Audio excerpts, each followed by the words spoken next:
Good morning. Good morning, Michelle. Good morning, everybody. Happy snowy Saturday I here in can't. New Jersey. Tara is coming. She's Yep, she's on her way. Her computer's restarting. She'll be here in a minute. uh, Yeah. welcome to Saturday Coffee and Conversation. We are down Julie today as well. She Mhm. is traveling to much warmer climates than the one we live in here. Yeah, yeah. I woke up, Michelle, and I just tell you off camera, I went to do the dishes and I looked out the window and I was like, what is I- inches? Like, well, inches, an inch and a half probably of snow. it's so Mm. depressing. I don't know, like I feel like I say this every year, but this has been a really shitty spring. Like I don't feel like we've had usually there's like that nice there's like a week or so where it's a little unseasonably warm but we really didn't get that this year at all. And I'm over it. Not that Yeah. this is over it, but I am over it. I'm, I'm over it too. And I know I fool myself. I fool myself every year into thinking that one like little flirtation with warmer Yeah. weather is the one. And then I'm like, I got all the flip flops out and the summer dresses Yeah. and yeah. And then, And there of was always course, that one kid in high school who would wear flip-flops to school like all year long. Did you have one of those in your school? There's well, always like one or yes, two. but now all the kids wear shorts all year long and coats for kids don't exist anymore. I mean, I don't know, put it in the chat if you've got kids. My kids are almost 12 and 15 and they don't wear coats. Coats are like what's a coat? They just don't wear What? no, my God. My daughter would look at me like I had 10 heads if I said, "Where's your coat?" And pants, nah, it's optional. We're going mostly For real? shorts. Do they walk to school? Do you drive them to school? Oh my God, my Do they daughter's take the bus? no, they both get well, yeah, they both get driven to school. My son used to walk, but even then it was shorts all year long. Very Oh seldom. my Yeah. God. Nope, no coats and very seldom pants. But I was a weird kid in high school too. When I was like, I don't know, sophomore, junior, these shorts called Umbros. I Oh, probably I do. remember You Umbros. I do? wore. Okay. Yeah. I Okay. remember. So I played soccer. I used to wear Umbros all the time. oh, so you know what I'm talking about. But Yeah, yeah, people yeah. would Hold wear on. those all year long Miss too. Here comes Tara. Tara. Hi, Tara. Hey guys. We were just We're talking just about this shitty ass weather. it's Oh, snowing here. you know what? The sun has peeked through the clouds here in the DC area. And my mom is thrilled because she's going to the cherry blossom parade, which she looks forward to every year. My mom loves cherry blossom season. Last year, we decorated our house like all cherry blossomed out for this contest and got screwed over. By the way, we should have won. They didn't even have it this year because so many people complained about the judging, but that's another thing. But the cherry blossom parade is very cool. And so my mom's all excited because she was so upset yesterday. She was like, I can't believe it. I look forward to this all year, and it's going to be 40 degrees, cold, and rainy. And I was like, you can still watch it. I'm like, put it on the screen, make it a thing. She's got a little cherry blossom mug that I bought her a couple years ago. I was like, you can watch it from inside. Put it on like, she's like, it's not the same. Well, the gods have answered and the sun has peeked out and Aw. mom gets to go to the cherry blossom parade today and I'm very Yay. We're all Well, that, protected by the universe. yes. yes. We could some good news, right? I mean, it's not in this tsunami of like fucking awfulness. At least we have Yeah, some good news. Yeah, Tara, pretty I woke much. up to snow, like legit snow outside. Michelle's parents, like 2 weeks ago, a week ago, it was Yeah. a little snow up there in New York. And less than since then, Tara, my mom and dad have gotten snow again. Now, my sister graduated from college on like May, it was guess 1997. It was Mother's Day 1997 in Potsdam, New York. And I remember it was an outdoor ceremony and we were sitting there and I was like, wait a second. But but but started spitting snow. I'm like, you have Oh got my to be kidding God, me. it's You May. have got to be kidding Hey, me. You I know, mean, stranger things have happened, but I'm very careful, Tara. I know Julie. I mean, Michelle. I don't know if you share this love. I know Tara and I are like garden center, super fans, and I love being outside planting things, all the living plants, all the stuff. I have been very weird about a lot of my life about waiting till Mother's Day because I'm like, I don't want my little babies to get frozen, so I will not put anything out here in mhm. Jersey until Mother's Day because I'm always like, I don't know. That's fair because here it's obviously I'm in Northern Virginia. It's a little warmer. So I Yeah. start to put out a couple of little like pansies and things that are fragrant. So because I'm like, yay, spring. And we have this beautiful magnolia tree in my front yard that's already bloomed. And it goes through like these different phases. And so I'm like, yay, spring is here. So I'll get a couple just because so I can have something.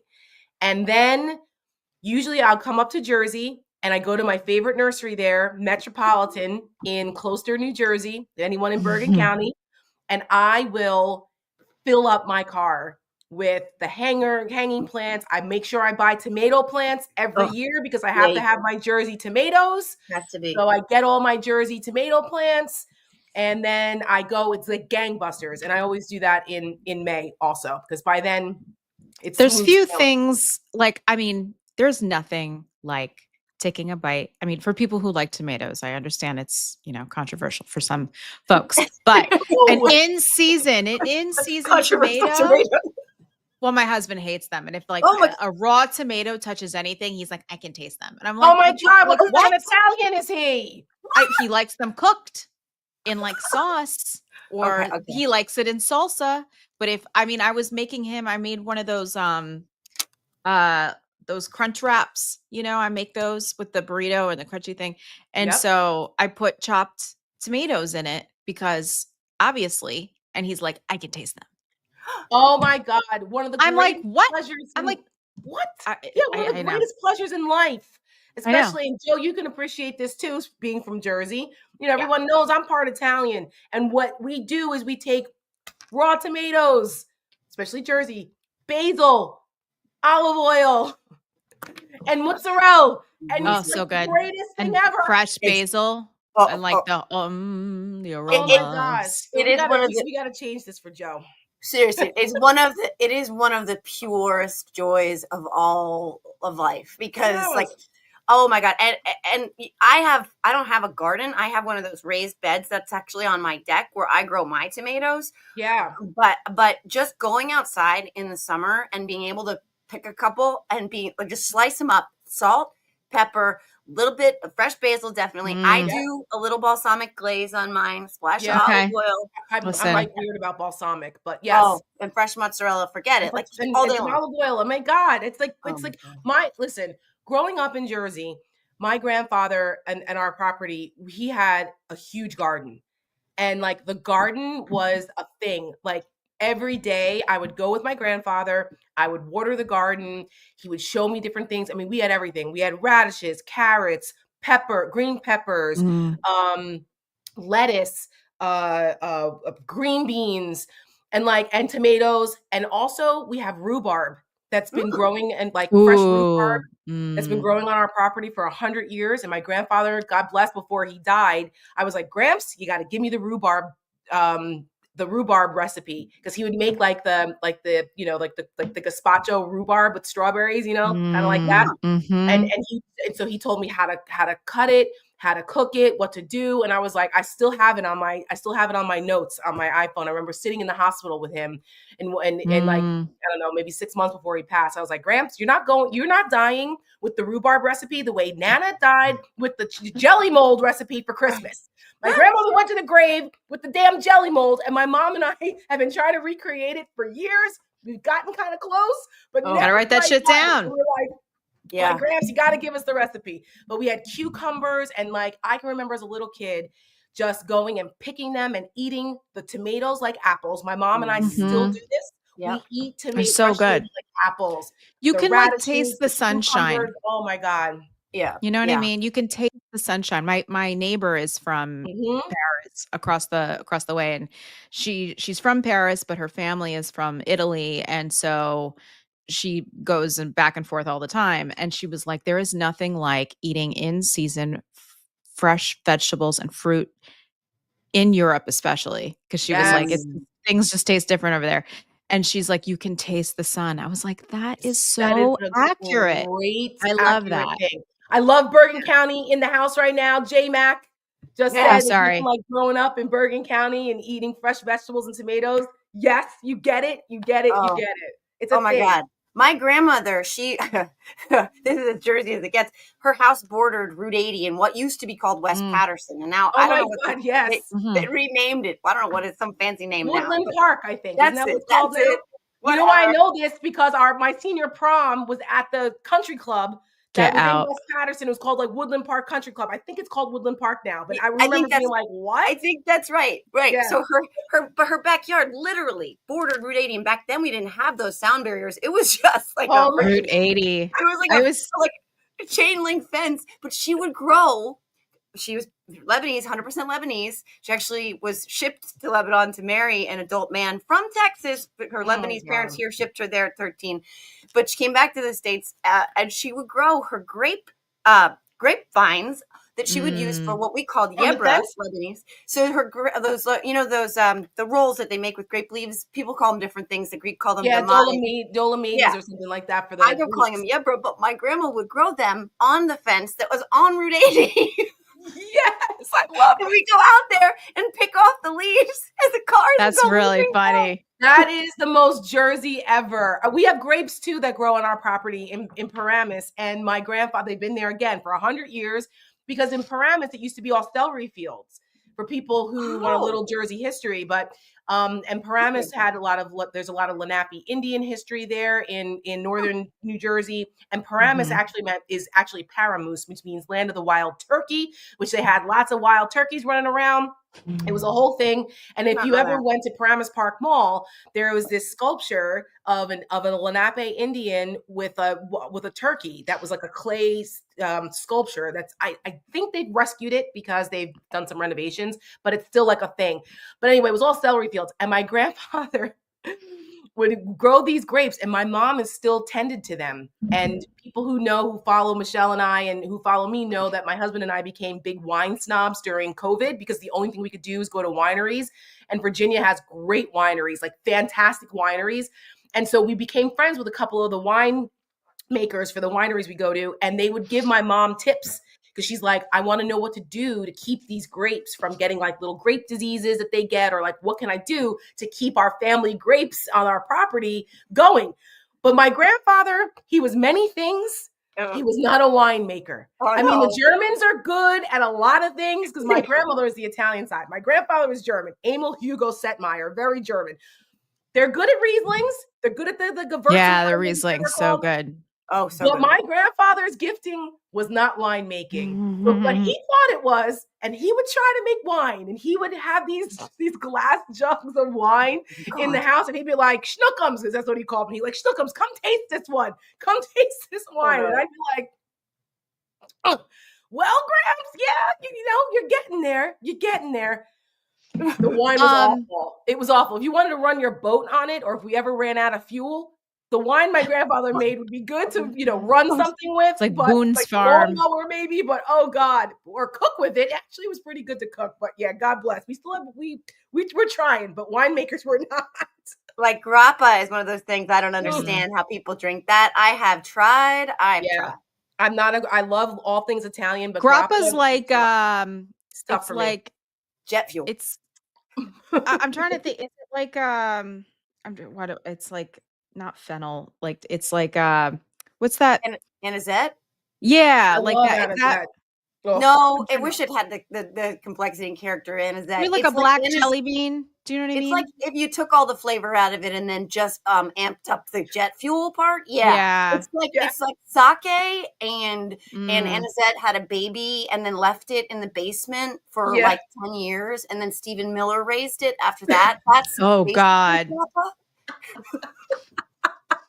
Oh my God. And the thing about it is, and this is Saturday morning, so we talk about whatever. And we'll talk a little politics in a minute, but it's been a really rough week for everyone. So we're keeping it light for right now. Yeah. Grappa, think about grappa.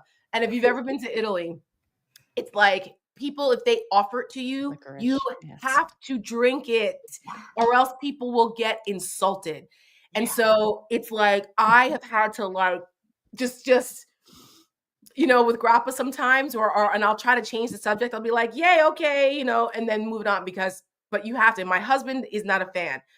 Sambuca now, on the other hand. Yeah, that's like licorice-y, right? Yeah. Is nectar of the gods. Sambuca and limoncello. Yeah, we have limoncello's okay, yeah. Limoncello's delicious, and of course Frangelico. But the Arabs have arak, which is like our version of of all of that. And there's of course Yeah. anisette. But as a kid, you put a little water in it and it turns milky. So I thought it was like, I Oh, thought it was so, magical. It was like, and yes. the uncles would always give you a little sip. Of And course. as a little kid, right? You're like, I'm Yeah. drunk. You're running around. You know, You're like, what? You know what's funny is my grandfather used to drink old fashions, and so did my grandmother too. But when I first started bartending in New York, and I was like learning how to make drinks and stuff, I remember smelling like the bitters in the old fashioned with the orange, and I was like, wait a second. And I was like, oh, this is what grandpa drank, because I used to like, he would put like the almost empty glass in the Ah. sink and I'd reach in and get it and like drink the last sip of, well, my mom's probably going to text me in a minute and be like, you did what? But I did. And I was like, that smell of the drink from my grandfather. It's like funny how like your grandparents are like, yeah, just give the kid a little something, something.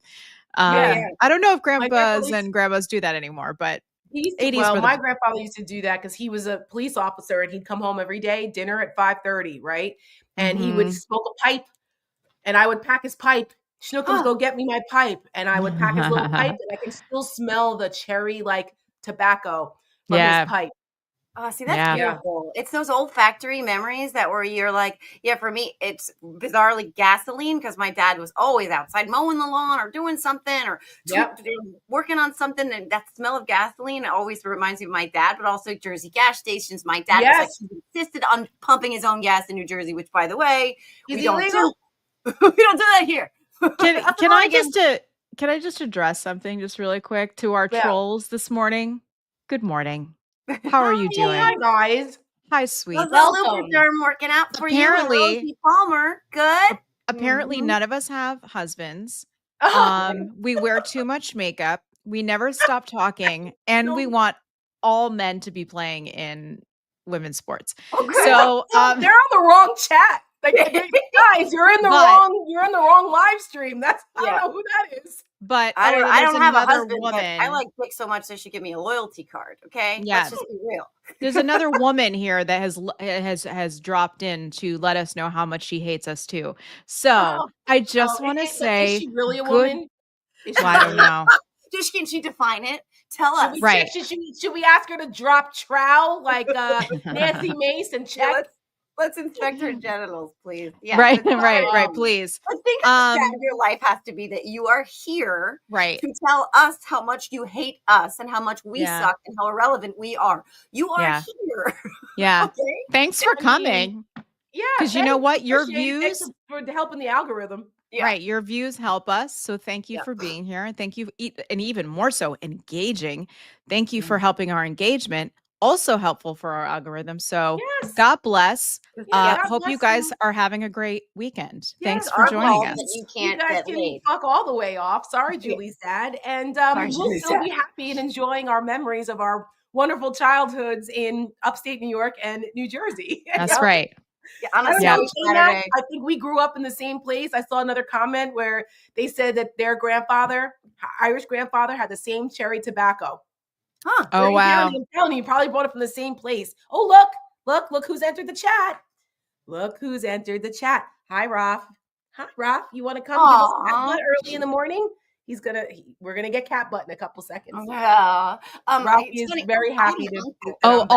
also the same two people are wanting to send us into war zones and now commenting on our weight. So Oh, good. Oh. Well, that's predictable. Gee. Yeah. Wow. So Yeah, I just want to well- say, like, this is because we have what we have over on the side is like a whole bunch of comments from all the different platforms. Like, so we're all streaming to our different platforms and from our different Right. accounts. So we really get like a potpourri of characters. But 99% of the people who join us, especially on Saturdays, are wonderful. And we are so Yes. glad that you are here.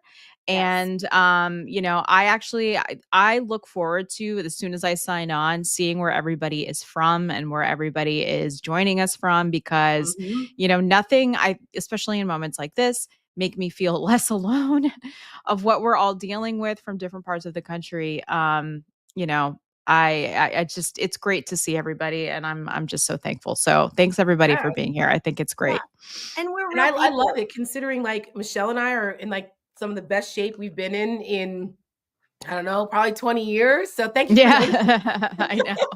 Yeah. I Michelle, know. Joe too. Well, Joe I too. was I know the after three of my us. daughter was born, I weighed 238 pounds. And Whoa, I did not weigh really? 238 pounds. Oh God. I thought my being pregnant was my like fast pass card to donut holes. Like I honestly was just like, give me all the donuts, like all the day long. And I put on weight like I was, training to be a sumo wrestler. I was just packing it on. And the more Mm, I gained, the more I was like, whatever. So by the time I was 238, I was like, oh fuck, this is probably not good for me. But I also, you know what? I Because you're wasn't taking pictures. little. I wasn't taking pictures with my kids because I felt embarrassed. And then I was like, mm, what am I doing? What am I doing? yeah, It was not about what somebody else told me I looked like. It was about me yeah, wanting to show up so that my kids didn't look back. And first of all, me not being healthy, but also look back and be like, where was mom? Why wasn't she in any of those pictures? Yeah, you And can't so get that mm, I back. Can't took get a that time year. back. Yeah, like it yeah. took a year to slowly and healthy in a healthy manner take it off. But I tell you what, if I did any of that and gave a flying fuck about some guy with lots of numbers, an American flag, and an eagle in his account who's screaming at me about being fat from his basement, then Yeah. somebody should tell me to pack it up, pack it in, because I don't give a fuck. It's not about you. I don't care what you think about how I look. Believe me, I get it. You need to tell me that I'm fat and ugly, but you're also rage jerking in your mommy's basement. So I don't care. I don't care. Pretty None of much. the women on these screens care because we know who No. we are. Right. No. Like No. like you really think if that frankly, like do better. Yeah, That's I what know. I come It's up not with. even That's like so 90s. yeah, I'm right. so Seriously. It's so 90s. Seriously. And that's part, I think, oh because wow, of all the never heard that cruelty, before. right? Yeah. Like, oh, you're hurting my feelings now. Okay. Yeah, Get Joe's the so fuck fat outta her here. blood type is ragu. Oh Right. yeah, thanks. Like what? Listen, that's part of the reason why, because this week has been just such a shit week in the US. And Yeah.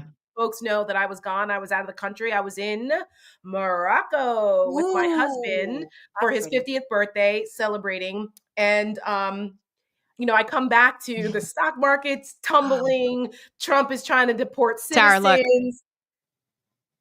What's Yeah. happening? No, Mother that was chose the to kiss your comment. asses in Macy's window. Macy's Oh my window. God.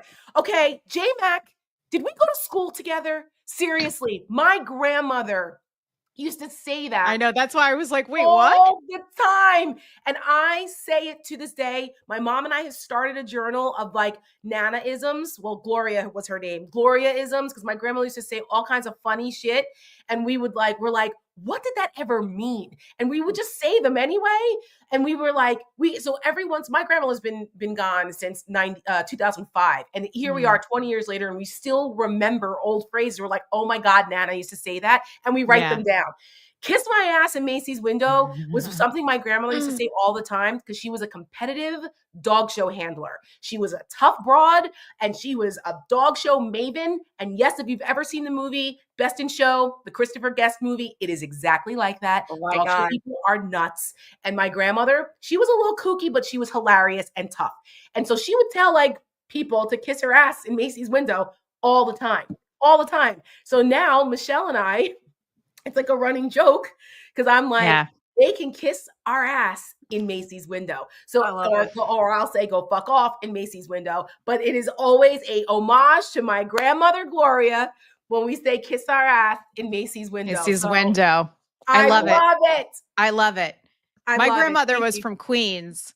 My grandmother on my mom's side. Well, she grew up on the Upper East Side before, like, the Upper East Side was the Upper East Side, and then moved to Queens. And and then I think she left New York. She must have been like 25, if that, and moved upstate to when she married my grandfather.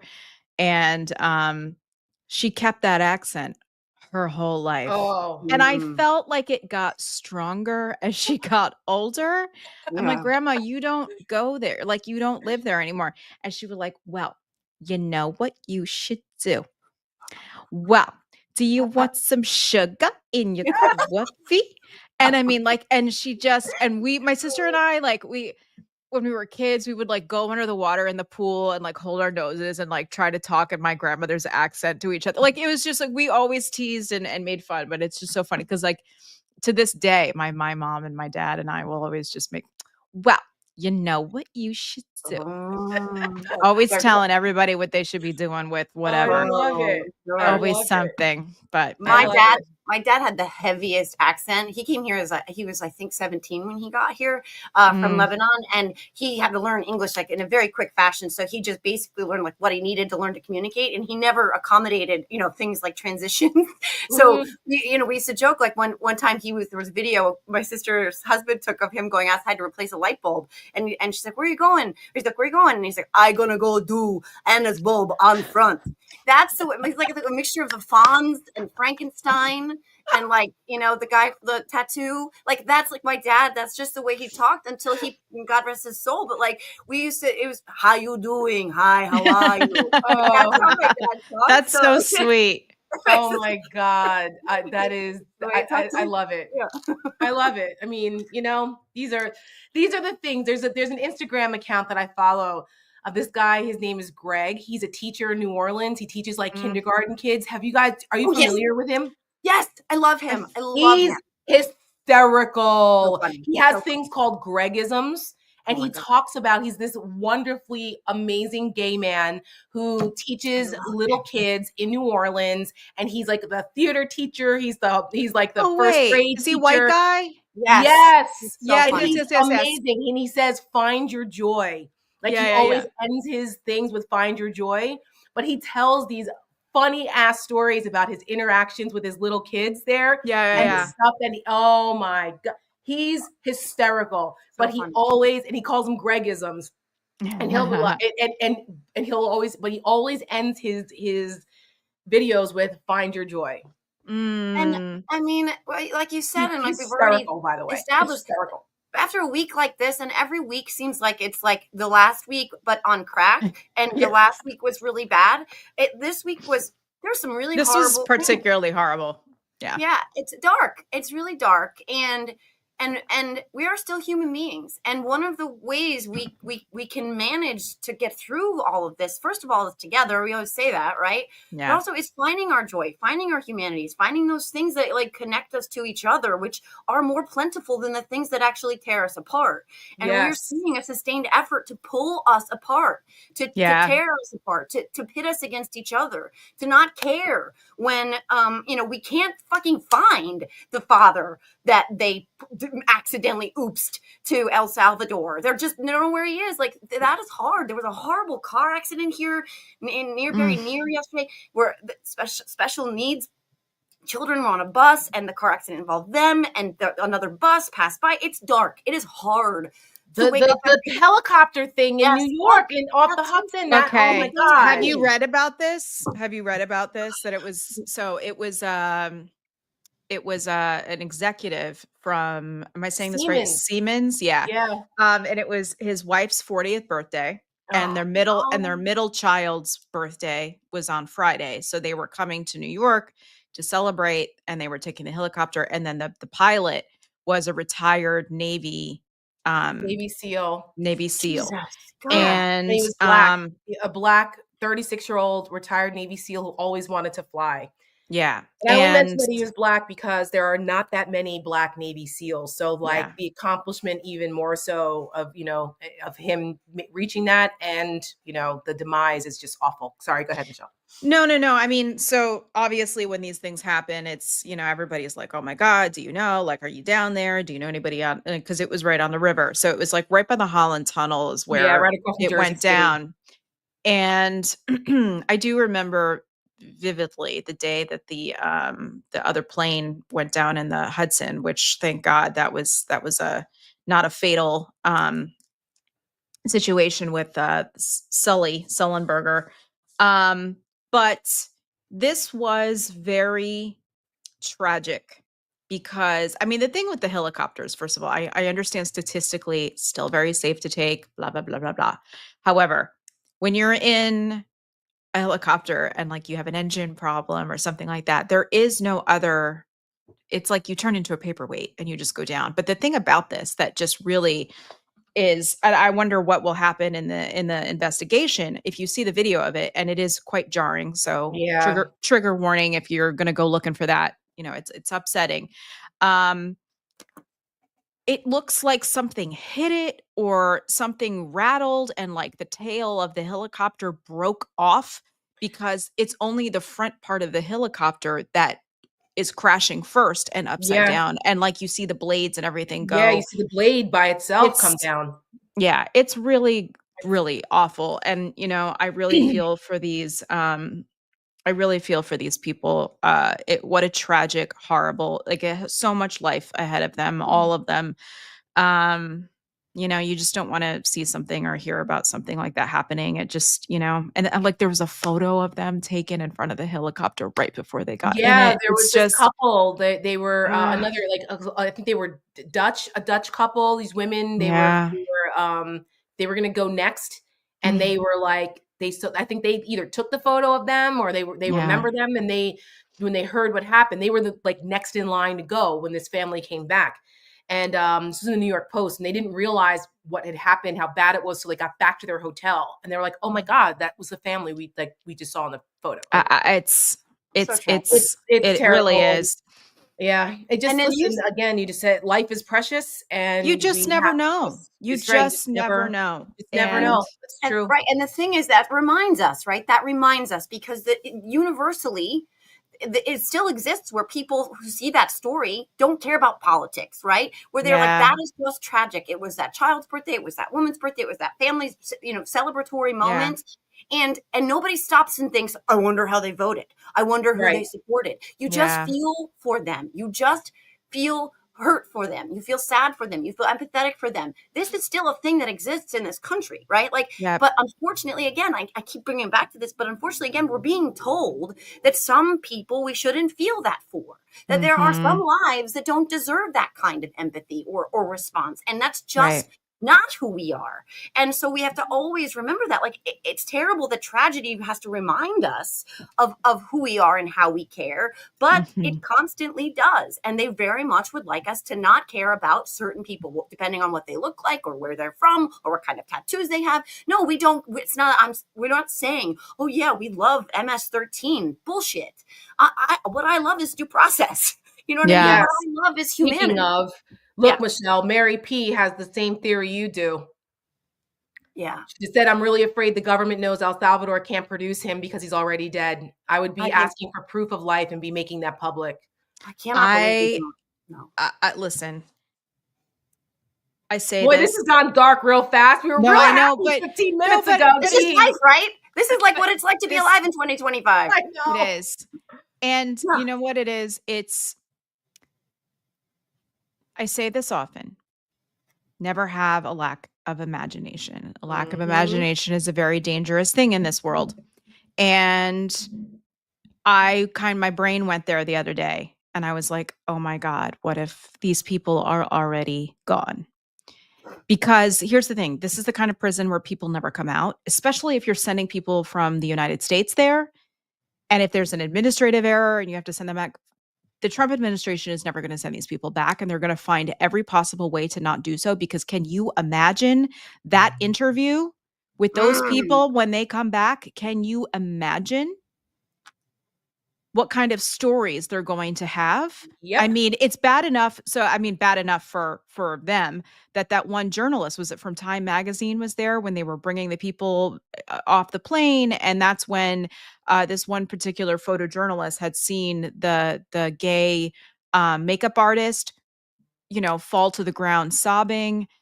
They shackled him and shaved his head, and he was crying out for his mother, saying, like, I'm gay, like, I'm not in a gang, like, I shouldn't be here. And that was Have we heard one. anything about him? We haven't heard. We've only heard about the Maryland dad, but like, Nothing. yeah. Nothing. I'm sure.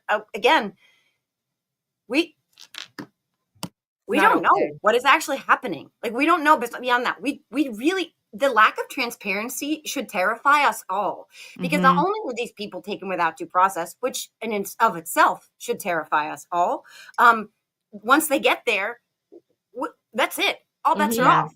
They can and are apparently doing whatever the fuck they want. Yeah. And then the Supreme Court is like, oh, but they should have their due process there.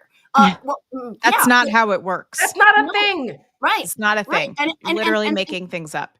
And for those who think that this will stop there, like I have, FYI, you do not have the all access card to Club Proligarch. Okay, they're not going to stop with people like this. Hitler didn't stop, right? Yeah.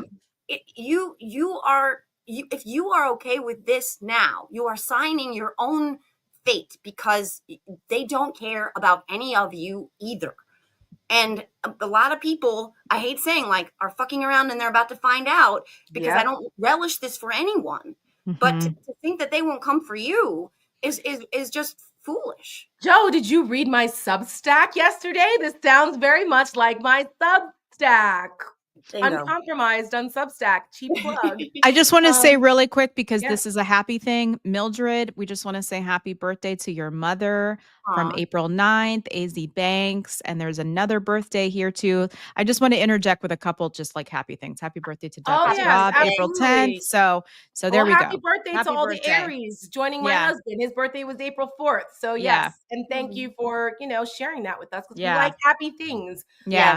Anyways, keep going. Pivoting back to my uncompromised Substack, I did my Set Mayor sound off on this on Thursday for Don Lemon show, and I posted the video with some commentary on my Substack. It said, "Wake up, America! Donald Trump's coming for American citizens next." Yeah, and we saw what happened with Miles. Chris Krebs and Miles Taylor this week, with Donald Trump signing executive orders from the Oval Office targeting private citizens. And what was their crime? Oh, they spoke the truth about what they witnessed during Trump's first administration and called it out. Chris Krebs was the head of the cybersecurity agency and was like, yeah, this was the safest and most secure election in history. There was no Italian satellites and a thumb up Hugo Chavez's ass in Venezuela, changing votes in voting machines in Pennsylvania. That was craziness. And he came out and said that. And Donald Trump fired him by way of tweet because he didn't go along with the big lie. And then Miles Taylor, a little more controversial for some people because he was anonymous and was writing. He wrote an op-ed and wrote a book as an anonymous. He used that as a pseudonym when he was still inside the administration. But because he was like, listen, there are those of us, there's a resistance inside this administration trying to keep the things on the rails. And we were all like, God bless, because somebody needed to. But it doesn't, what Miles and what Chris did, it was patriotic. They were trying to get the truth out. And it's how many years later? And Trump is using the power of the presidency to target American citizens. That's not a thing. Yeah. Thank you, Dickerson. Dickerson Designs. I don't have my glasses on. Appreciate that. And so I was like, guys, if you don't think he's coming for you, the collective you're naive, because this is the pattern. They start with the bad folks. They're like, oh, everybody wants Venezuelan gang members out of here. Who cares if we don't do it through the right means? Get them out of here. And people are like, yeah, do that. Yeah. Next thing you know, they take those same extrajudicial means and they apply it to American citizens where we actually have constitutional rights. And so do those Venezuelan gang members, whether you like it or not. If they're here in the United States, you're on American soil, the Constitution applies to you. You don't just, one person doesn't get to just decide, we don't want the Constitution to apply to them or them. That's not how it works. That's why we have the 14th Amendment. And 4th Amendments. Right. And think about how long this motherfucker, sorry, Julie's dad, has held on to his need for retribution and revenge. Think about what fuels him, right? I interviewed Miles Taylor when his last book came out. And some of the things that we talked about, some of the things they were able to prevent him from doing. He and John Kelly and others were shooting migrants just shooting them. If they try to go near the wall, he wanted them shot. He wanted the moats. Remember the moats? Yes, we talked about this. Yeah. these are the things Moats. Millie, others stopped him from shooting, just having them shoot protesters that shake a Bible day. These are the kinds of things these Yep. deep state treasonous traitors Right. succeeded, stopped him from doing, which, by the Mhm. way, there's no one left to do that now. We got No. Stephen fucking Miller, Steve goddamn Bannon out there in the periphery. I mean, these are the worst of the worst people, but Miles Taylor spoke about that, and that is patriotic. And Chris Krebs had the audacity to say that the election that wasn't stolen, and therefore Mhm. he's a traitor. Like, I think the over under on when the DOJ and CIA and FBI find proof that the You've been 2020 saying that, election Joe. was You've been stolen. saying that. Like, I think what they're going to do is they're going to find the evidence. They're going to ratchet some bullshit charges against people who did nothing. Nancy Pelosi, Adam Schiff, you name it. He's And already floating it about exactly. Nancy That's gonna be their argument for his third term. This is what Yes. I really, honest to God, fucking I- think is going to happen. I don't think this is far-fetched, Joe. It's true. People need to not dismiss this whole third term thing. They're very serious about this. Well- and there are people who all they do is sit in their mother's basement all day long and come up with the ways to do this. That's how they came up with Project 2025. This right here. So I've seen a few comments this morning, or what time is it? Yeah, this morning. About, no, I didn't watch, but I did didn't see see a it. clip that Steve Bannon was on Bill Maher last night. He wasn't on the panel. He was in the hot seat in the beginning. Yep. A couple things. He's been pushing this. Bannon is an evil genius. He's not a he's not no a dummy. fucking, incompetent loser like Peter Navarro or a lot of these other people. Steve no Bannon dummy. knows what he's doing. He's no dummy. So he was on Bill Maher last night, and a lot of people obviously are upset with Bill Maher for platforming him. And Did he go to the White House too, Bill Maher? Or I think Mar-a-Lago so. or some shit? Yeah, he's like Yeah, I did don't know some what that's interview. about. I don't know what the that's about either. embodiment But he's read the thing about the 2 terms or whatever, and then he handed like the little pocket constitution to Steve Bannon. He's like, "Have you read this? Maybe you should have this." And the audience like claps, whatever. I didn't watch anything after that because I just saw the clip. But I'm like, what? Nothing matters, okay? Like the Constitution, the Declaration, all these things, right, were words put on paper. And we had this agreement with each other for 248 years that this is how life was going to be in this country, and that it was a work in progress, and it was a living, breathing document that would change and evolve with time and with people.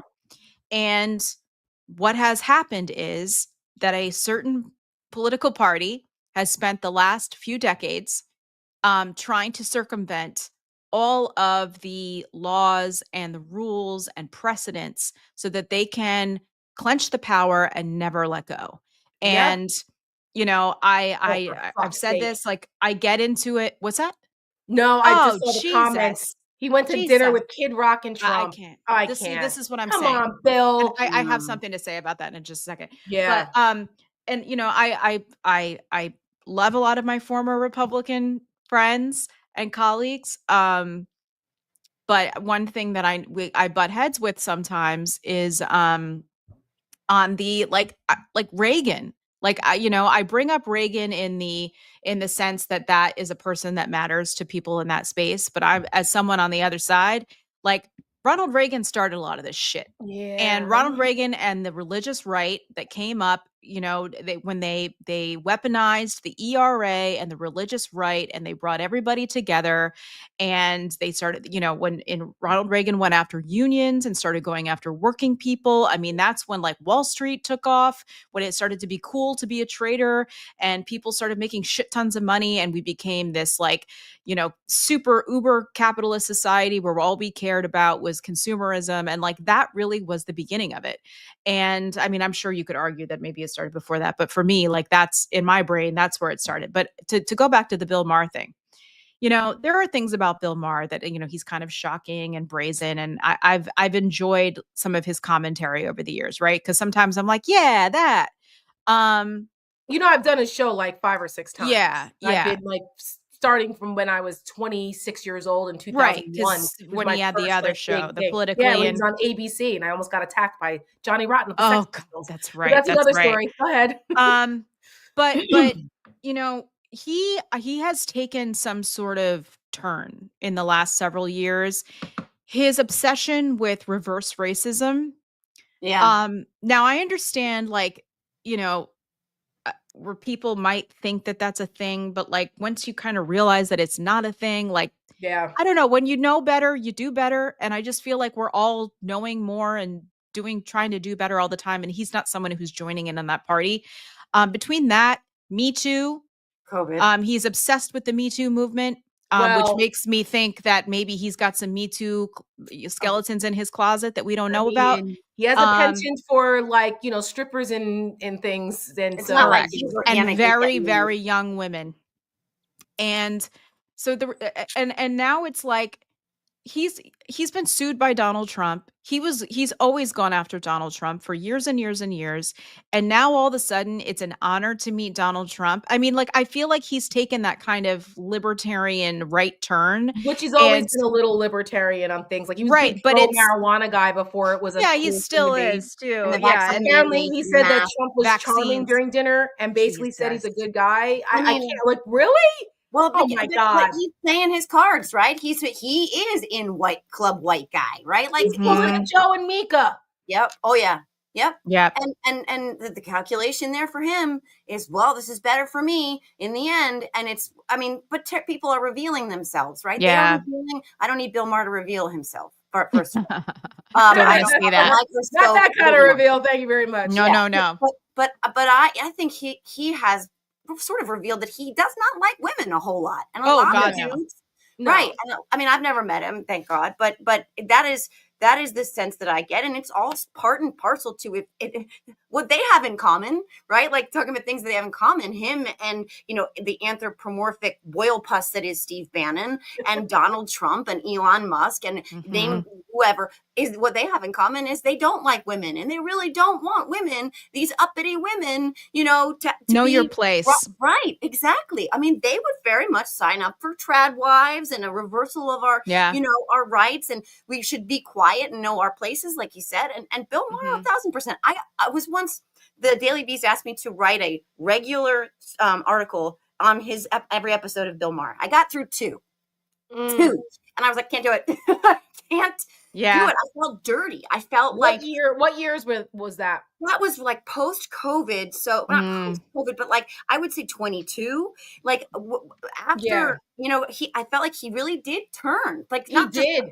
I used to watch him every day, every episode. I Yeah, I loved mean, I it. used to, like I said, I've done a show 5 or 6 times over the last 20 years. And like, they've been, admittedly, he was always very nice to me. Like he could be a little, he's a little acerbic and stuff like that, but he's also from Jersey and he's Yeah. from like River Edge or Riverdale Yeah. or somewhere, Joe. Like he's again, a Bergen County guy. Yeah. And so we always kind of had that bond of the North Jersey thing. But and he respected the fact that I was tough because they put me up against Alec Baldwin.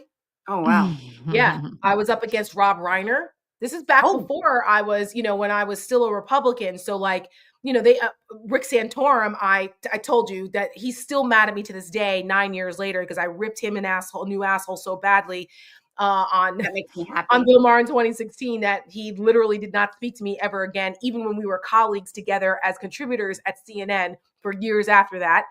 So Rick Santorum, So stupid happy. I We have need no that clip. regrets. We need that clip. But yeah, but he did take this weird turn, and I never really fully agreed with him on a lot of things. Obviously, I came from a different worldview, but this whole like anti-woke thing, and like he's again a white guy that was upset. He's never been married, doesn't have children. He's not exactly a Rico Suave, so he's probably got some inner anger toward women for lots of reasons. Yep. And it's starting to come out now. Yeah, yeah, it's the tyranny of the unfuckable. That is what this literally. Like Please we write are a at the Substack on mercy. that, Joe. That is a great name. I think that's your next Substack is the tyranny. Well, of the I do have a draft that has. It's because I knew it was timeless, and it is tyranny of the unfuckable, and that's a great term. I mean, who was talking about it recently? I saw it on one of those comedy shows. I would say essentially, like, these are dudes who couldn't, on their best day, get laid unless they were rich, you know, like I Yeah. know Or pay for smart, it. right? Or paying for it exactly. And Yeah. they have they hate women because it can't be their fault. It Right. has to be someone's fault. It's not their Yep. fault. They have no game.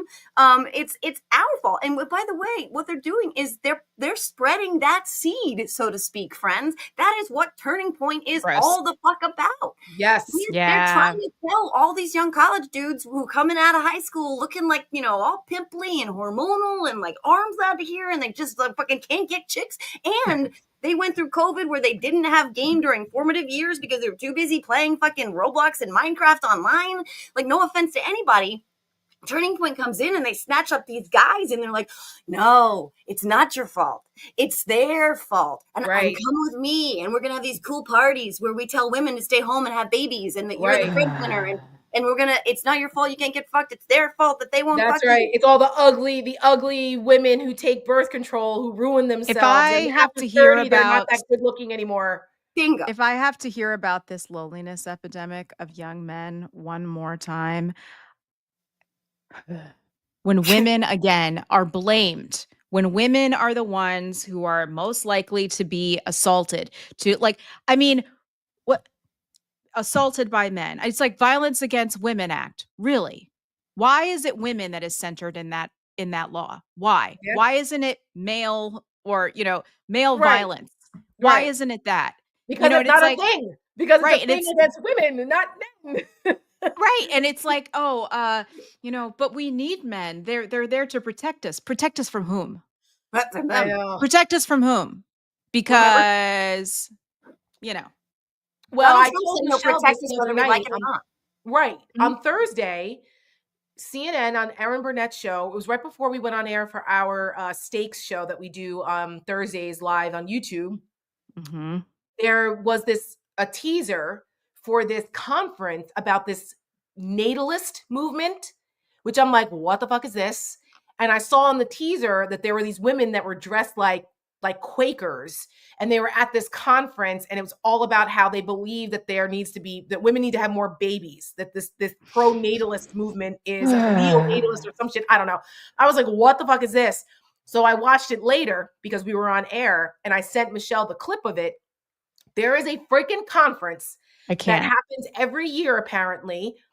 JD Vance spoke at this thing over the summer where he's like, I believe that as a population, we need to have more babies or we're going to lose our humanity or whatever, civilization. And we were like, wait, what? And it was a whole 5-minute thing. I encourage people to Google it. Yes. This Go is watch real. it. It's real. People scare the And- shit out of me. They're freaks. People Elon are Musk, freaks. the Elon Musks and these weirdo tech bros and the JD Vances who are, have their own identity issues. They're so obsessed with, populating the earth with babies who look like them. And they Mhm. even admit this in Yeah, the piece it's that it's white like babies. not just Let's about be right, real. not just about having babies. They want white babies. Oh yeah. And Mhm. it was like, oh 'Cause my these are- God. Like, this These are is the people thing. who are realizing that white people are about to be in the minority in the next 10 years and they Well, don't right. like it. So they're like, we have to repopulate ourselves. Otherwise, the white race is going away. Guys, the Domestic white race supply. isn't going anywhere. There's a whole lot of No. us all over the world. It's Yeah. not a problem. Everybody and quite frankly, who gives a shit? Like, Wow. who cares what color anybody is? Like, this Yeah. is the thing I've just never been able to wrap my head around. And like, again, this is the South African grandsons of the Nazi movement, Yeah. who have billions of dollars and are in the ears of the most powerful people, not only in the United States, but in the world. Mhm. And Yeah. this is the kind of this is the stuff that just will not die. Yes, Yeah. Curtis Yarvin Because wants to they're turn them. us into diesel fuel. Yeah. Correct. I That will is say correct. this is very funny. So do you guys know Caleb Look at the trolls. Are we against the nuclear family now? No, you Oh, no, asshole. God. That's Shut not what up. we're talking about. Like, No. shut up. up. Well, here's what I'm No, against. we're against forced birthing Forced and birth. turning women into their only value is through what their vagina can produce. I'm I'm okay? hopeful So Michelle and people- Tara don't have Yeah. kids. I would Uh, just. I have to. Yeah. No, I'm saying no. These people, they're like, we don't have kids, we don't have husbands. Listen, Yeah. Oh, we have husbands. And I have You kids, want it? fuckers. Yeah. And Yeah. yeah. This is where I'm just like, And not having children doesn't make us any less worthy or Oh, any God. less women or any less valuable. And that No. is that mentality right there is exactly why Michelle, Joe, Julie, and a lot of other women who are standing up for women to make sure Mhm. people remember, and like the chauvinists like that, or the poor women who are, deluded into thinking their self-value only comes from having children. Yeah. We are Mhm. standing up for women no matter what, Yeah. to prove Mhm. to you people that we don't need that bullshit narrative about women's worth. Okay? Right. No, Yep. and they are not, by Stop. the way, and they are not pro-family. They are pro-control, pro-forced birth. That's They're right. pro They are. patriarchy when there's like a man at the Pro-patriarchy. head of the household, which is Right. horse shit. That's the And trad wife thing for people. Exactly. right. I didn't even know that term until this Yeah. election. Yeah. I didn't know what that meant. And then I'm like, oh, that's what that is. It's traditional wife, right? Yeah. So that's like the women who don't have their own voice, they don't have their own say, no agency. They're just at the mercy of their husbands, and they just pop out the children and cook their meals and all that. Listen, if you want to be a homemaker and that's Yeah. all you want to do and be a mom, good for you. Which, We by have the no way, judgment against you if that's your that choice. is part of the freedom, is having the Correct. choice. Yeah. Is having Correct. the choice whether or not you want to do that or go to And work when. or do both. Right. And not being discriminated against for whichever Yes. choice it is that you make. If you want to That's stay home and right. raise your kids, God bless. Because Yeah. you know That's what? right. I had a stay-at-home mom, and you know what? It was great. My mom was always there. But you know what? Some moms can't, or they don't want to. And that's fine. It's about Yep. having the choice, because here's That's the right. thing. And women do this to each other. Oh, yeah. Women do this to each other. It's Mhm. the, oh, why aren't you home with your children? What kind of mother are you going back to work? Or, Yep. why don't you go to work? Why don't you want to be an example for your children? It's like, and it's like, okay, Mhm. well, you have a job. Well, why are you working so many hours? Why aren't you home to put your kid to bed? Women can't win. No. And the That's fact right. that women do this to each other, and I Oh, see it all the time. I see it in Yeah. the Like comments. this miserable troll that's been in our Yeah. comments Which today, one? who I'm Which like, one? wow, Yeah. I think Susan something or Kathleen, Oh, Kathleen Kathy. something.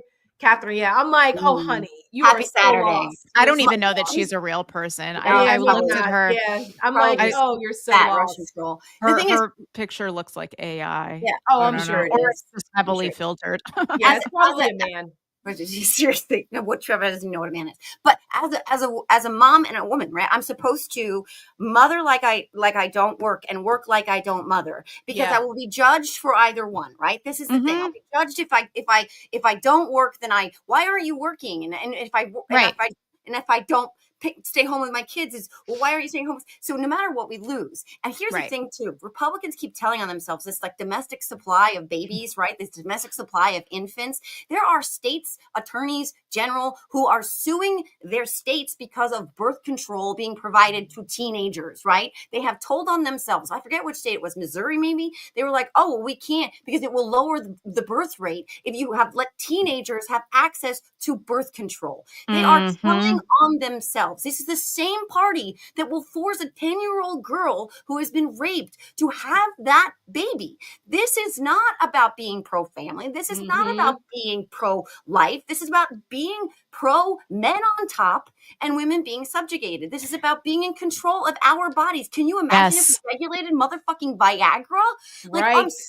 they can't. I mean, honestly, like, we're sorry if you can't get a boner, then Right. you can't get a boner. That's sorry, Right. bro. You're gonna come up and regulate my uterus until I had this conversation with my daughter yesterday. We were having this conversation yesterday where I was like, I said to her, I cannot believe that you have fewer rights as a female in this country at almost 12 Mhm. years old than I had at your age. And I swear to God, I said to her, you have to take up this fight because this is never ending. They are not going to stop. And whatever happens right now, like she's only a few years out of, being out of, school and stuff. You have to take up this fight for yourself, for other women, Yeah. for other Mhm. boys too.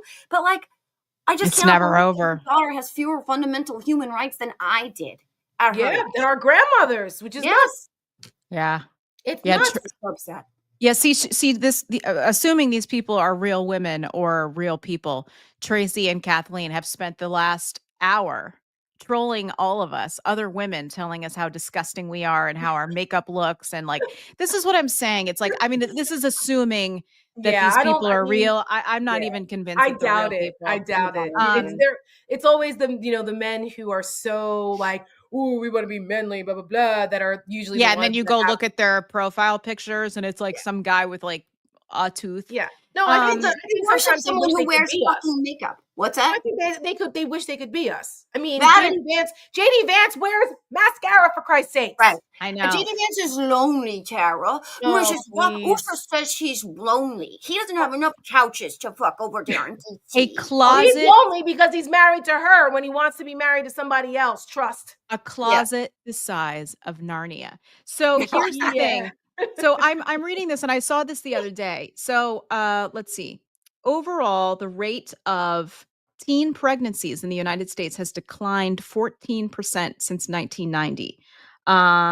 They make so adolescents accounted for almost 13% of all births in 1990, and in 2023 only 4%. That is what sex education and birth control have done. And Yep. thank God, because you know what? It gives girls and young men, quite frankly, a better chance at having a better life or having more opportunities in life. And And your children. yeah, and so here's another thing is that as the average maternal age has increased, far more women ages 35 and older are also having children. Uh, Women aged 40 to 44, the rate has increased 127%, That's thanks which to is IVF. Which they're coming for IVF. too. Right. And exactly because they don't want women having a choice. They don't Right. want women delaying childbirth to go have a career or go to college or get a master's degree or Yep. go to medical school or like anything like that. Well, So but I should add to that. That's thanks to IVF and women being more educated and having yes. careers and being able to wait longer to get married and to have children, even though biologically it's more difficult and your Yeah. fertility drops after you're like 25. Yeah. But IVF has allowed people, Right. women to have careers, get married later, and then have the beauty of having children. And then those children are born into homes that are more financially stable, Yes. which is better for the children and then prepares them course. to go back out into society as adults who have been raised in stable homes versus Right. saddling a 12-year-old and a 13-year-old boyfriend with 4 kids before they're the age of 17, in which case what are their prospects of financial stability? Yeah. What are their That's right. prospects of employment or education? But that's Listen, the whole goal. Poor, yeah. pregnant, stupid. Well, Yep, isn't that and what MTV did, right? MTV with the whole I'm a 16 teen and pregnant. mom or 16 and pregnant. 16 and pregnant. Yeah. There Like, so that didn't glorify being pregnant as a teenager. no, it was kind Mm-mm. of a terrible depiction of it for the most part. I mean, not to say Right. that these I were mean, terrible people, but exploitative it a just bit, but it's like, Yeah, Yeah. no, it's So- hard to watch. I went to high school in the 90s. So I was in high school from 97 to 2000. And oh my God. even I'm not Make me come feel- on. I'm make not us feel older, Oh, please. Michelle. It's I I'm not that graduated much college younger in than you. 98. I'm You're as the old same as- age. You're I'm as both old the as the same Gulf age of as my Mexico. sister. Which, by the way, I'm not sure. You're both the same age as my older sister, so like it's fine. Like I'm not that much younger than you. But anyways, so okay, so when I was in junior high, there was definitely a couple pregnant girls in my junior high. When I was in high school? yeah, Wow. Like 8th grade? 7th and 8th, yeah. Wow. There were two girls I remember in my 7th grade class that were pregnant. Wow. And then when I got to high school, there were several. But you know, I had a friend who I grew up with. I'd known since I was like 5 years old. She was homecoming queen. Like it was, you know, she was so smart. Her boyfriend, and she got pregnant, and right after it must have happened like right after we graduated or something, and didn't know until further along because we were all young and like, you know, didn't really maybe understand what things were supposed to feel or look like. And you know, God bless, she kept the kid, and her mom helped her and her boyfriend's parents helped her, and she finished college. She would drive to college for 4 days while one of the parents watched. She would drive back, watch the kid over the weekend. And I mean, she did it because she had a lot of support from her Good for family. her. She ended up staying with her boyfriend. They got married years later. They had another kid. But like, this is the exception to the rule, right? Yeah, that's the And exception. this is the exception to the rule. I mean, like, I see her now and I'm like, what an amazing woman that she has been able to do this. Like, what an amazing woman that she's been able Mhm. to raise this family and that, again, had the support from her Yes. family. But like, That's the not key. every kid That's the key. has this. No, but Like, That's the remember, key. JD Right? Vance said that women should stay home, right? Because they all have access to grandmothers. Right. This is what he said. No. Now, meanwhile, Usha's mother had her own very successful career and Right. Is she like stopped. a scientist or Yes, something? and Yeah. left her job, left her profession to go to Washington, D.C. because Usha was clerking or some shit, or maybe JD was in Congress or some shit. She quit her entire career to go and take care of their kids. What do we all have grandparents on demand or parents on demand who could just do that? My parents are deceased. What does somebody Mm. like me do? When I had to go back to work during COVID as a paraprofessional, my choice was stay home because I can't afford childcare. And well, Right. my kids Oh my went to God. school. Childcare is a whole nother thing. Like It's the criminal. expense So my of friend, that. right, I had Listen, a friend who graciously agreed to watch my kids because, like, I couldn't do it. This was the choice I had. my mom had me at 21 in Mm. 1975. When Mm. she was in show business, my mom was stunningly beautiful. She had a whole Still is. career ahead of, still is, yes. I'm saying in particular, Yeah. 1975. My mom, as my grandfather would say, was a looker. She Your was mom like was a cross smoke show. between like Bo Derek and Grace Kelly. My mother was stunning and is beautiful still at 70. But she had a career ahead of her and could have very easily made a different choice in 1975 not to have me. But she chose to have me and raised me on her own because my biological father was cuckoo. And she was like, no, I'm not doing that because it wasn't planned, clearly. Mhm. 75, the 70s were a little wild. So Right. but my mom was like, Studio 54. it was show business, it's theater. I know. Mhm. Hair, the whole thing. I know she was Anyway, in hair. I'm like, she yeah, was, yes. those are the days. So was my father, my biological father. That's a whole other story. Oh, So anyway, but so my mom had to make a decision and she made it. And it was not easy for her. It wasn't easy Yeah. for her. Because I can tell you that my grandparents in 1975 were not exactly like, yay. Mhm. They were not. And it was like they came around, but it wasn't, they weren't happy about the situation. And if it were up Yeah. to them at the time, I wouldn't exist. Yeah. Mm. But she made that choice, and the sacrifices that my mom had to make in order to raise me as a single mom who only had a GED because she was Right. in show business. Right. My mom is the smartest person I know, and she has a vocabulary like a Jeopardy champion. And like my mom is incredibly smart, but she didn't get to go to college. She didn't. She dropped out of high school to go on the road in one of the shows, and then Mhm. went back and got her GED, and has worked all of her life until Yeah. health issues came up that didn't allow her to work anymore. But that wasn't easy. When my grandparents finally came around, they were there to help take care of me while my mom worked to do that. But my mom had to swallow hard to go back and live that's how we got to live in Paramus, New Jersey, back Yeah. with my grandparents. Because I my mom can't had me go to imagine. good schools. Thank You know what I God, mean? though, Like for your mom. we could have lived somewhere else in Jersey where the school systems weren't great with her not going back and having my grandparents help us.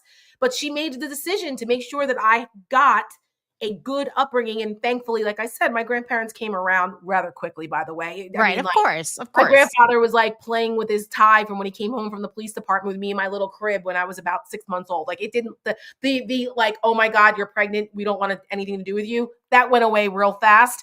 So once I was around, because baby Tara was cute. And so that was that. But those are the sacrifices that single moms make. Yeah. Is incredible. And so, when you have a support system around you, it's a blessing. And for those who people who say, oh, with traditional families, fuck off, because the traditional family that's thing, not a reflection of America. it is No. not. That's And it's great. just And not. God bless if you have that.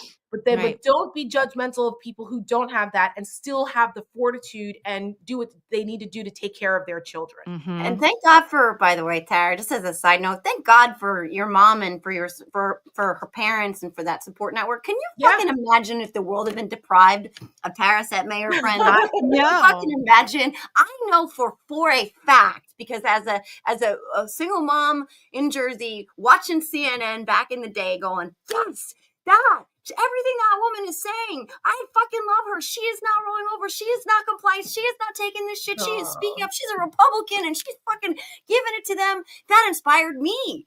Yeah.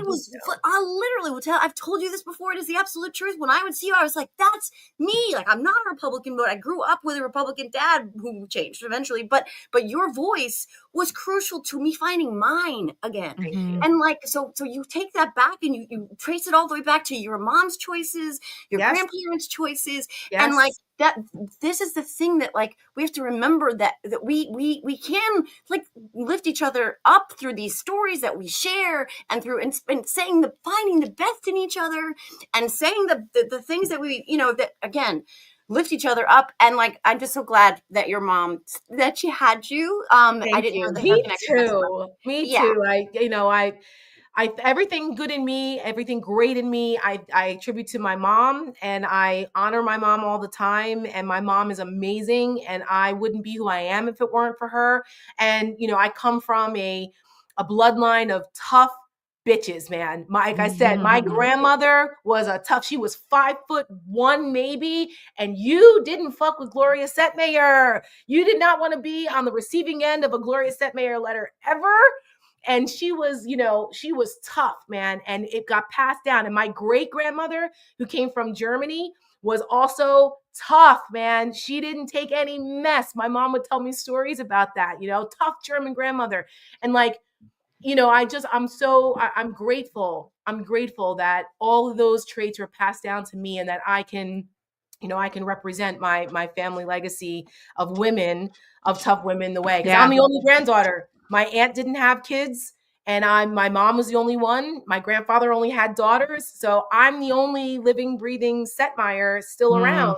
And so I feel a very a strong sense of carrying on that legacy to make my family proud, because I'm the only one, and I didn't have kids. So it's like, And it's important to me. listen, I mean, I obviously have I had 2 careers before I got to where I am now, in show business also. And I worked as a photographer in visual arts. And then, so coming into the political space, I was, I went to a great school, but I didn't have the same degrees as a lot of other people do. And then, I mean, I realized that shit doesn't really matter once you get to a certain point anyways. But, Tara was around to kind of help me feel more confident in a space that I often didn't feel like I belonged. And so for that same reason, I mean, not that this is, sorry, Tara, we're all like going to make you blush for this 10 minutes, but it's true though. I mean, honestly, this is your life. This is I'm your gonna life. cry. Yeah. So, I'm a big softie when it comes to this stuff. I know, but it's true. I mean, and Yeah. it often takes other women in these spaces to help us see who we are and see what we're good at. And especially in this business where a lot of people are pathological liars and sociopaths and pretend to be things that they are not. And you often find out the hard way. In my case, Not so hard, especially, unfortunately. but Tara she's a real one. And it's funny because when I first started, we were both at Lincoln. I remember listening to one of the podcasts early on in like 2020, and like Tara was on it with all the men who worked there, and definitely was like the most conservative, or at least the most like outspoken conservative. And I was like, whoa. And she always was like, oh, Tara's the most conservative, but you're the one that I gravitated towards the most when things went pear-shaped in our situation, in our situation. I mean, that's when you and I became friends. Yes. In 2021. And because I was like, you spoke up for women. Yeah. You spoke up for women when there wasn't a lot of us and there wasn't anyone to speak up for us. Yeah. And Tara was the one who did. And I reached out to her and thanked her. And that's how we became friends. So that is the God honest truth. And I'm glad that you did that. I'm so grateful for our friendship. Yeah. I'm so grateful for meeting Joe and having my fellow Jersey girl, energy and everything. And your life story is incredible and amazing. And people get to hear your Yeah. incredible life story and And what you've people been love through. you, Joe. It's Love crazy. it. I mean, it's not crazy, but I'm just saying, like, it's my parents. They're like, text me and they're like, "Oh, we've subscribed to Joe's Substack." And I'm like, "What?" Well, I love your I know. parents. Well, first of all, the fact that the boomers are getting on Substack, 'cause my mom's on Substack too now, and I think this is hilarious. And I'm I like, love this it. is great because you get exposure to like all of us in a little bit of a more intimate, setting, like the way we feel in our words and stuff, and you can interact. But it's like, Yeah. and Michelle's incredible talent, Oh God, and what she does, and so as I've good. gotten to know her and her amazing family, I love her parents. Shout out to Lil and Michael up there in Watertown. I love them because I'm like the Kinneys. We love them, Mama and Papa Kinney. This is what this god awful time Yeah. has brought together. It's like Hmm. we as Community. community. Community is so important. It's amazing how like a lot of people ask like, has there ever been anything good about this Trump era? And Mm, there's very there little, has. but this is it. It's Yep. Yeah. that it's the getting to know people and the common denominators that we all have. It's just like and lifting each other up in this. It's like you can't put a price tag on that. Hmm. And this is what will this kind of humanity, this is what keeps humanity human. Hmm. Yeah. Yeah. And and and paying it forward, right? So like for yes. instance, it's part of what I hope in my Substack, but what I hope these conversations do too, is that somebody out there who's just sitting in their house, like feeling hopeless or disheartened or disengaged, Hmm. looks at this and says, wait a minute, no, I can have a voice. I can Yes. stand up and speak my truth because I was that person. I was sitting in my house thinking my voice is over. My time, my autonomy has ended. Like I will never have an impact on this world. And then people like Tara and honestly, Michelle, your content too has Thanks. increasingly, which is the best freaking content, political ad content there is in the world. But it's given me my sense of who I am back. And if I can do that for one person, just one person who reads a Substack or sees a tweet or watches our lives and says, oh my gosh, I'm not, it's not over for me. I have a say. That's right. I'm going to have an That's impact on exactly this right. world. That's And why then, that's why we yeah, do what we do. That's why yeah, I got into politics. That was always like the motivation for me, and I say that all the time because God blessed me with these gifts, and why Yeah. would I not use them to help other people feel inspired or empowered yeah, to find their gifts and to use them to just make everything better, and Yes. it's been that That's that's why. And sometimes it's a blessing and a curse. I say that often because there are people who are out there that are willing to compromise themselves and they don't have any principles, or it's a business decision and they get enriched by whatever way they go. They're like political mercenaries. And yeah. I can't be like that. My No, mom did not teach me, did not bring me up to be like that. From the time I was little, my mom always taught me never be afraid to speak up, never be afraid to get involved. And, if you can bring people with you, do that, yep. and that's always been the way I've approached things. And I'm so grateful that I had a mom that was 1,000% supportive, didn't take any shit, and was like, Hmm. we're still like that. We're two peas in a pod. And I talk to my mom like 10 times a day. And the only reason why my mom's not watching the show today is because she's at the cherry blossom party. Right. You know Right. what I mean? Like normally I would go with her, but I was like, I'm not doing it this year. My stepdad can go, and her and we were supposed to babysit Samantha, the dog, this morning. And I was like, but then she decided to take her. But like my mom is everything to me, and that I'm grateful for that. And so what she's instilled in me, I hope to be able to Yeah. spread to the masses. And when Joe told me that how much I inspired her all those years ago, it like that it like brings me to tears because that means I'm having impact, and that's right. all that matters. When Michelle wrote me that note back in Hmm. 2021 thanking me for stepping into the breach on behalf of women over at our other place, that meant everything to me, like at a time where I wasn't sure if I wanted to do that. And her Hmm. letter to me was like the confirmation that I do need to do this. And I and for these women, because if I don't step in, who will? Yep. And it was like, and And I don't we I have to don't be regret willing that part of it. to, I regret yeah. some other parts, but I don't regret that part. Well, we have to be willing to not be liked too. I mean, that's Yes. something that I grapple with a lot is, you know, I don't like people to be mad at me and I don't like people to not like me because obviously like life would be a lot easier if everybody liked everybody. But, Yeah. Yeah. I realized recently, I'm like, you know what? Most people who don't like me, like vehemently do not like me, is because I stood up for myself or I stood up for what I thought was right. Bingo. And quite frankly, if that's the price that I have to pay, so be it. So That's be it. right. So It's tell about your quality, not quantity, Michelle. The Right, people right. who do love and love you and appreciate you are the ones that matter. Thank you. Exactly. Well, At the end of the day, that's and all that it's- matters. it is. And people can tell themselves whatever it is that they That's want to right. tell themselves, because we all know the truth here. And yeah. Where And are I your just bracelets? I This is know, the- I This know. week is Listen, the week. girl. That's why I bought them. So for Christmas, Joe, I bought Michelle these like positive staying bracelets for her to wear because I always want her to be reinforced with these things because I know this is hard for her, and I'm like, Liz, I'm always trying to keep the positive.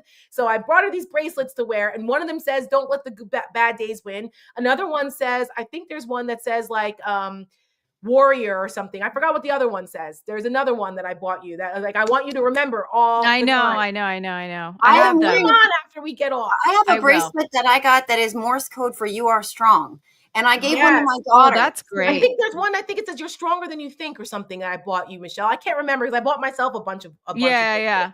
I love it. I love it. And It's like great. those are the best gifts in the whole world because there's these little subtle reminders. I surround myself with pictures. Like if you can dream it, you can do it. Like don't look back, you're not going that way. I me surround myself. too. Oh my Me God. too. My sleigh all day just went out. I don't know why, but that's behind me. I Yeah. have my, up here I have, what is it? Well-behaved women rarely make history. I have this Mhm. one, strong women scare weak men. And then I also have where is it? Oh, it's over here. Being fabulous is the best revenge. I have also one of my Harvard students who I love and adore. Her name is Kate. She was my chief of staff when I was at Harvord. She bought me this beautiful canvas that says "Wake Up, Kick Ass." I have "Be Bold, Brave, and Brilliant." I have that one. I have them all around. I have one that says "You were not born to I got it from Michael's.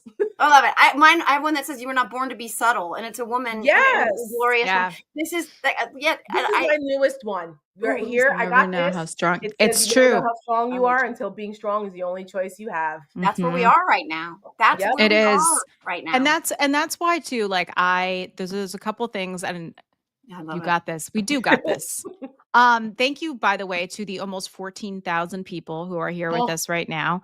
Wow. And I know we're going over a little bit today, but you know what? Who cares? You know what? We should do remind folks of what we need from them today. Yes. Can I show something very funny though first? Yes. Do you guys know who Caleb Huron? I think that's his last name, Huron. He is a hilarious podcaster. He lives in the South. And this clip has gone like somewhat viral of him making fun of Elon Musk. And I've seen this. Anything that makes fun of Elon and It's Melania. so funny. It's so funny. Good. So good. Going to burn America to the ground because nobody thought he was funny. Yeah. Because nobody laughed. And because he needed surgeries to look handsome adjacent if you're not wearing your glasses and it's foggy. You know how many surgeries he's had to look like a 5? Oh my God. This guy, he's going to ruin democracy because he was born a 3 and then he put millions of dollars into becoming a 5. 3. He's a born 3 with dreams and delusions of being an 8. He knows deep down. He knows deep down he's not getting to 10. So we've got a born 3 dreaming of 8 landing at 5. And he's got an army of 2s that we're calling Doge. And now we don't get to have democracy anymore because the right girls didn't want to sleep with him. Right. Oh my God. That's and tyranny it's of a the unfuckable. Tyranny of the unfuckable. That's where This I is saw what it, I'm Michelle. saying. That was what motivated me to think that. Yeah. Yeah. I'm telling you, Joe, you got to write the Substack with that, man, and use that as the clip. I am an army of twos. 2s. Right up your alley. My favorite part is an army of 2. The army of 2s. Your army of 2s. And the thing is, on this, because there's 2 different, I must have pulled the ones that was a little bit shorter. And the last one says, he's like, and we don't get to have any democracy anymore. And then he sits there and he goes, and yet I persist. It's totally funny. I love it. I love it. It's like you just Oh nailed my it. god. Please Yeah. follow him. Please follow Yeah. him. Subscribe to his podcast. It's so Oh funny. my it's god. so That funny. On a 5 is is generous. just That's generous. fucking classic, man. I Well, know. I think since we've gotten over, because this has been actually a really lovely conversation. Yeah, I've missed you guys I because feel- I've been gone and traveling. I'm happy to be back, and I'm so glad we got to talk about Jersey tomatoes and my grandfather's garden and my grandmother and like my life story with my mom. This has like been a fabulous Saturday And you with know you guys. And you know what? I think it's important for all of us to come together. And I think when we talked about doing the show, well, we were going to do just the Wednesday over it. And then we were like, oh, let's do a Saturday one too and just make it something a little more fun. We Yeah, it was want Julie's people- idea. We missed Julie. It was today. Julie. It was Yeah. Julie's idea. It was very important to us that people can come to our little community that we're trying to build here, talk about what's going on in the country, talk about what's going on in the world, but also just talk about being normal human beings. Yes. Because we are all just normal human beings, the four of us, with normal families and normal lives. And, I think it's important to strike a balance between all of it. I come from more of like maybe a pop culture and entertainment angle to things. I mean, we were just talking the other day about how I think America's like greatest export and the thing that we will always be remembered for is for our films and and for Hollywood and the music that Yep. that we've created, jazz, Uniquely blues, American. rock and roll, our wonderful, beautiful films that we have here. And I wonder what's going to happen to them and how they're going to be exported if all of this goes terribly south. But Tara has the 27 years experience in politics, or might even be more now. Oh, Joe- it's more now. It's Right. 30 because 30. I'm old. 27 with the Republicans, though. Right. Yes. And Joe is, this incredible, resilient, wonderful woman from New Jersey who picked herself up off the ground and said, amazingly I'm inspirational. going to speak my mind. No one is going to stop me. And she has built this incredible career and voice for herself. And people like go to her and listen and feel catharsis from the way that she swears at people. I mean, it's amazing. And I'm not alone. I don't Yeah, get to. I'm not the only one dropping f-bombs. I know. love. I this. don't I'm not because the my only parents watch this. foul-mouthed Jersey girl around here. I know. Make I keep me fucking cry over here, Michelle. You make me Well, fucking cry. I'm just saying, like, it's and Julie too. I mean, Julie has a long, illustrious career in Democratic politics as a strategist, running campaigns, being a pundit on TV, 10 years at Fox News as like the lone Democrat, and before that, fled the Soviet Union at 6 years Amazing old story. with her parents and $90 in their pockets. So like we all come from different, and I, in addition to my entertainment, like I grew up in a very rural part of the country, with a blue collar family, and on both sides of my family, first responders, and had a chance to my ticket. Jessica, I had a ticket out of my life because I could sing, and that's what brought me to New York.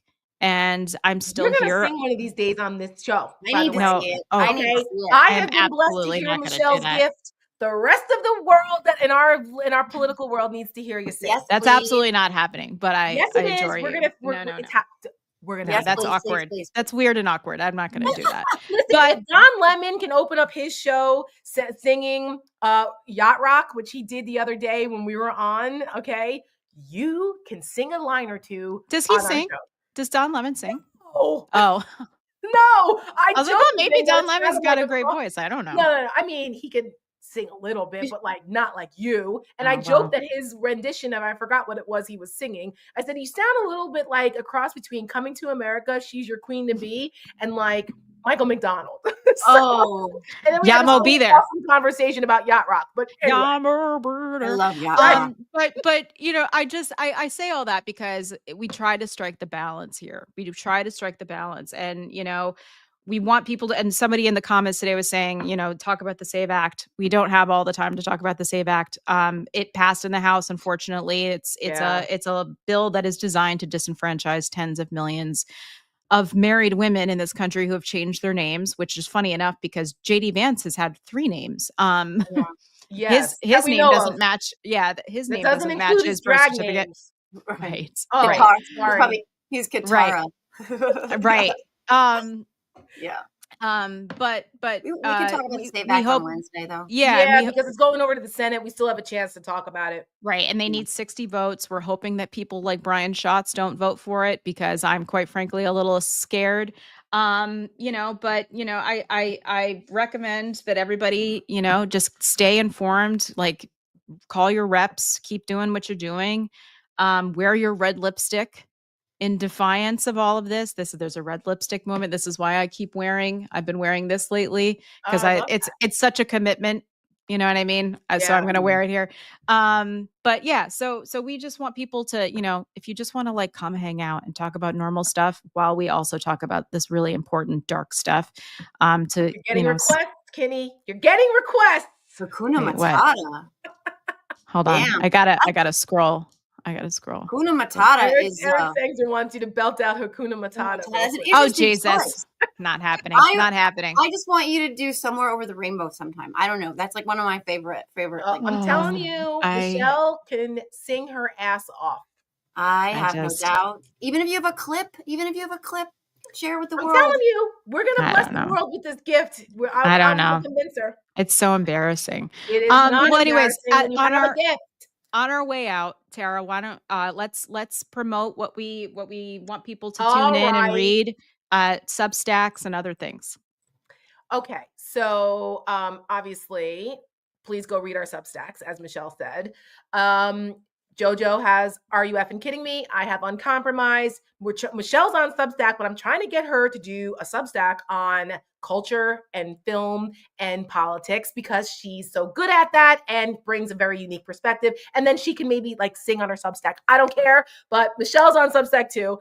And Julie's Substack, Salty Politics. Please follow and subscribe if you can and help support us. But even more so, and it's been dropped in the chat a couple times, Seneca Project has been nominated for a Webby Award. And I don't know if did you promote it last week, Saturday, Michelle? Maybe, yes. Mhm. Okay. And Joe's been awesome about helping to spread the word too, because she has such a great following and loyal following. We are up for a very prestigious Webby Award. The Webbies are like the Oscars of digital space and the internet. So for our little engine that could, the Seneca Project, we're a brand new organization. There's only 4 of us that do all of this, plus our editing team, and they're amazing. Mhm. American Girl is nominated. And we have the People's Choice Award in our category, which the only way for us to win that is by folks going to vote for us. And we are up against juggernauts like titans of industry, Disney, Universal, the WNBA, Caitlin Clark, some like fashion, like high-end fashion thing. And then there's us with American Girl. As of yet, we started off in 3rd place, down 10 points. As of yesterday, I have not checked today. Yeah, as of yesterday, we pulled ahead into number 1. We did. And that's thanks it's to everyone tight. who It's voted very already. close. It's very tight. It's within 1 percentage point, but like we overtook Disney and Caitlin Clark. Because of the support of all of you. I just shared it again on my Twitter, by the way. So Please, thank you so much, Joe. Every day until the 17th, if you remember. Yep. Because voting closes on April 17th. And we suspect that these $1 million marketing departments of Universal and Disney and the WNBA will probably do a big push in the latter days. But we want to accumulate as many votes as possible because you can only vote once. So that we can win this, because that would be incredible. I mean, God bless Disney and Inside Out was a great movie. Inside Out 2 was great, but you know what? And those things are wonderful, but American Girl is special, and it was made by us for all of you, and with an incredible song performed and written by Laura Bell Bundy, who is one of the first shout out. Yeah. And we created an anthem that can live a long time and hopefully inspire millions of people out there to continue this fight, especially for women. So please, please, please. We dropped it in the link. I think it's going to get dropped in chat again. Yep. I'll do one more right there. If you don't remember, go to the senecaproject.us website. We have a banner. You can just click on that. That'll take you to the voting Mhm. SenecaProject.us. If you don't remember, if you don't see it in the chat, and Mhm. please vote And go to my Twitter. It's on there right now. Yes, Joe has it in her Twitter. Yay.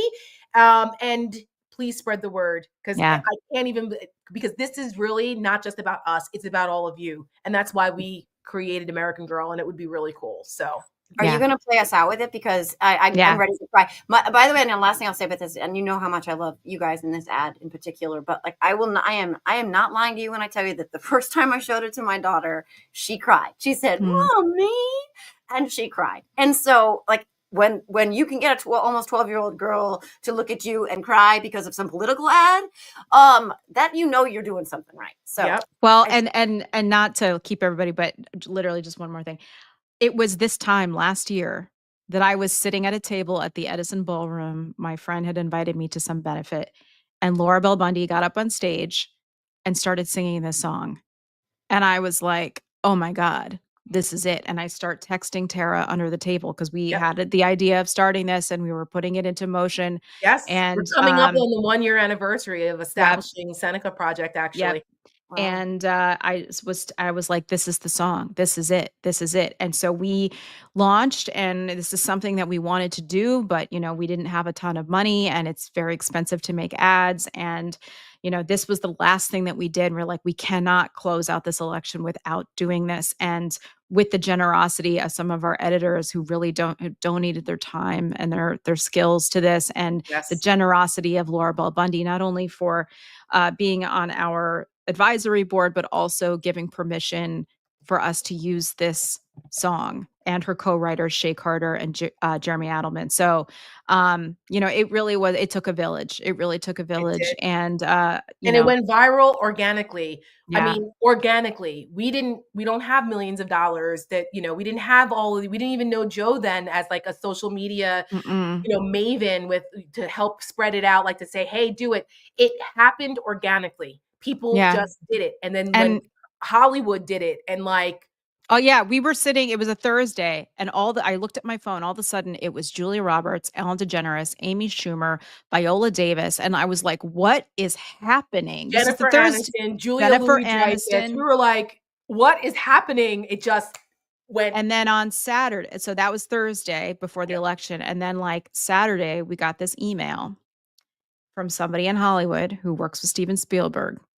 And she was like, "Can I talk to you guys?" And she was like, her, Steven Spielberg, all those people have spent the day sending this ad to everybody we know, including the Obamas. And Oprah is interested in using this ad to introduce the vice president on Monday night At the Philly rally, the final in Philadelphia. Philly rally. It didn't end up happening because the campaign wanted to use something more inclusive that included men and women. But It was the Will.i.am stupid song. It was sorry. awful. I like I was Will.i.am. I there. like Black Eyed Peas, but like, It was awful. Like the Yeah. whole audience was like, "What is this?" yeah. they were like, So- boo, but So that's what happened. And we are so grateful to everyone who was supportive and the kind words that people from Amblin had for us. I mean, it really was a full circle moment for me and really kind of validated me. So yes. in And certain now, ways. look, Mom, we're nominated for a I know. Webby. So anyways, not to keep boring people with anecdotes and things like that, but the background not I think is boring. important. That's the People true love it. story. That's how it People are happened. singing, they love Yeah. it. That's again speaks to it resonates because it comes from your true heart. Mhm. That's why it works so well. That's why all of the hearts of all of the people who together made this, that's what you feel. That's why Mhm. it hits you right there. That's exactly why. So that's not boring. It's exactly I why know. it's Well, tremendous thank stuff you. for you to know. Yeah. Thank you, Teresa. Thank you, Teresa. Please everyone put yes. Thank Thank you, you Heather so much. Cooper. Thank you to everyone that's voted already. And thank you for the Manhattan DAR for sending me this shirt this week. I don't know if you saw this. Oh, This nice. is me. Yeah. Cool. I just would notice I was, hadn't pointed that out either. I love that See, logo. all the American Girl stuff. See, I'm wearing all kinds of American Yes. Girl things. I today, love so that how Yes. that evokes the Statue of Liberty. I kind of like want to steal that a little bit. That's really I know. cool. That's I can get very you one. cool. Yeah. That's so cool. Yeah. Anyways. All right. So that's that. So happy Saturday, everybody. Yes. Thank you. Have a great We'll see you guys on weekend. Wednesday. We'll see you on Wednesday. Everybody stay safe, stay informed. and try to find some joy in this very dark world. And we're going to play you out with American Girl. Thank you all so much. We'll see you soon. Thank you, guys. Women's suffrage is a long story of hard work and heartache crowned by victory. Was it so hard being an American girl? Women throughout the country are committed to winning these rights for themselves. Was it so hard living in a first problem world? I'm Connie Chung, CBS News, New York. When the American promise is the land of the free, but I'm waiting for the bill for the air that I breathe. Was it so hard being an American girl? I do. I pray that we all remember our children are watching. Every heart beats true for the red, white, and blue. Tell me, girls, what are we gonna do? Every heart beats true for the red, white, and blue. Tell me, girls, what are we gonna do? Every heart songs to all the red, white, and American girls. What are we gonna do? Every heart. While I may be the first woman in this office, I will not be the last. Every heart beats true for the red, white, and blue. Tell me, girls, what are we gonna do?